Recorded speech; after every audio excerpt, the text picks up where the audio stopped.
So, viewer, today's topic is mumps.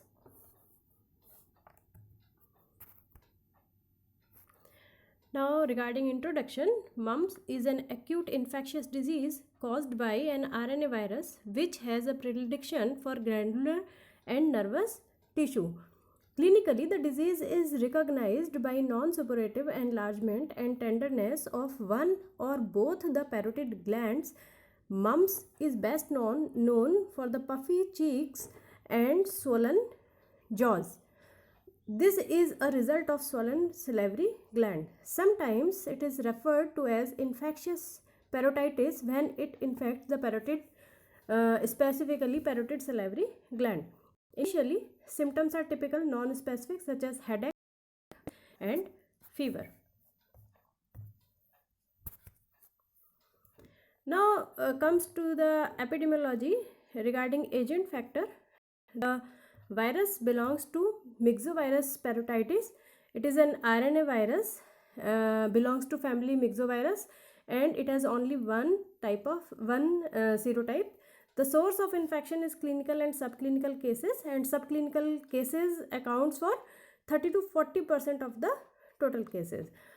The virus can be isolated from the saliva or from the swab taken from the surface of Stensen's duct.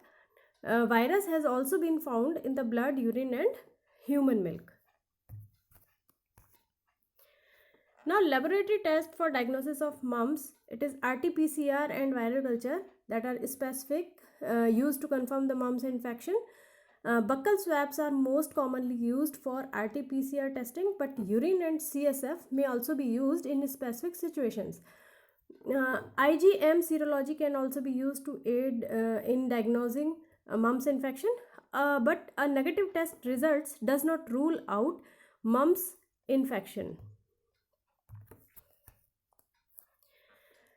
Period of communicability, it is usually 4 to 6 days before the onset of symptom and a week or more thereafter. Maximum infectivity is just before and at the onset of parotitis. Once the swelling of the gland has subsided, the case may be regarded as no longer infectious.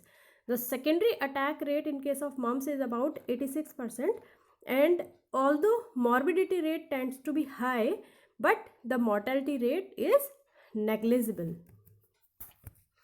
Now, regarding host factor, peak incidence is found in children 5 to 9 years of age, and no age is exempt if there is no previous immunity. The disease tends to be more severe in adults than in children. Immunity, one attack, clinical or subclinical, is assumed to induce the lifelong immunity. Most infants below the age of 6 months are immune because of the maternal antibody.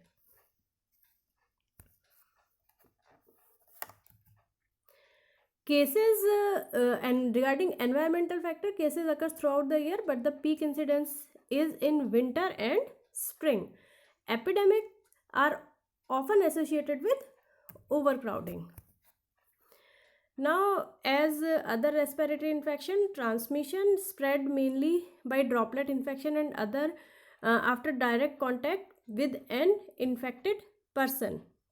An infected person can spread the virus by coughing, sneezing or talking, sharing items that may have saliva on them such as water bottles or cups.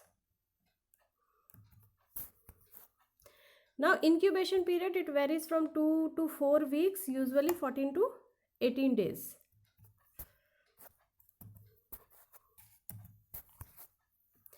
Now, clinical manifestation, mumps is best known for the puffy cheeks and tender swollen jaw. Other systematic symptoms include fever, headache and other constitutional symptoms such as muscle ache, tiredness, loss of appetite, which may last from 3 to 5 days. The swelling subsides slowly over 1 to 2 weeks, and as I have earlier told, 30 to 40% of the cases of mumps infection is clinically non-apparent. A young child with this picture shows a young child with mumps, shows the characteristic jaw swelling. Mumps during pregnancy. Mumps that occurs in pregnant women is generally benign and not more severe than a woman who are not pregnant. Now, clinical manifestation: pain and swelling in either one or both the parotid gland. Sublingual and submandibular glands may also be involved in 10 to 15% of cases. Redness and enlargement of Watson's and Stenson's duct opening. Often the child complains of earache on the affected side prior to the onset of swelling. Pain and stiffness on the opening of mouth before the swelling of the gland is evident. It may also affect the testes, pancreas, CNS and ovaries. Now, differential diagnosis: mumps infection is most often confused with the swelling of the lymph node of the neck. Lymph node swelling can be differentiated by the well-defined border of the lymph nodes and their location behind the angle of jawbone and lack of ear protrusion or obscuring of the angle of jaw, which are characteristic of mumps. Now, complications are frequent, but they are not serious. The complication include orchitis, ovaritis, pancreatitis, meningoencephalitis, thyroiditis, neuritis, hepatitis, and myocarditis. Inflammation of testicles, that is orchitis, in males who have reached puberty. This may lead to decrease in testicular size, that is called testicular atrophy. But the neither inflammation of testicle nor the inflammation of the ovaries caused by mumps has been shown to lead to the infertility.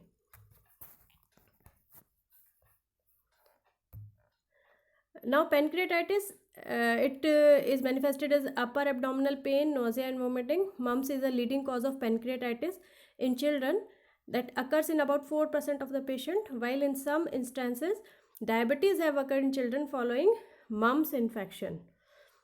Oophorytis, lower abdominal pain and ovarian enlargement may be seen. It occurs in 5% of the postpubertal women and it is usually unilateral. There are some rare complications are also noted, such as nerve deafness, polyarthritis, hydrocephalus, encephalitis, cerebral ataxia, facial palsy, and transverse myelitis. Encephalitis is associated with cerebral edema, serious neurological manifestation, and sometimes death. Mumps is one of the main infectious cause of the sensorineural deafness, which affect approximately 5 per 1 lakh mumps cases. Mumps infection in the first trimester of pregnancy is associated with 25% incidence of spontaneous abortion, although congenital malformation have not been reported. Now, regarding prevention and control, monovalent mumps vaccine is a live, attenuated, highly potent and effective to tune 90 to 90% of effectivity. Dose is 0.5 ml subcutaneously or intramuscularly. It is usually given as a part of combination vaccine that protects against 3 diseases: measles, mumps and rubella, well-known MMR vaccine.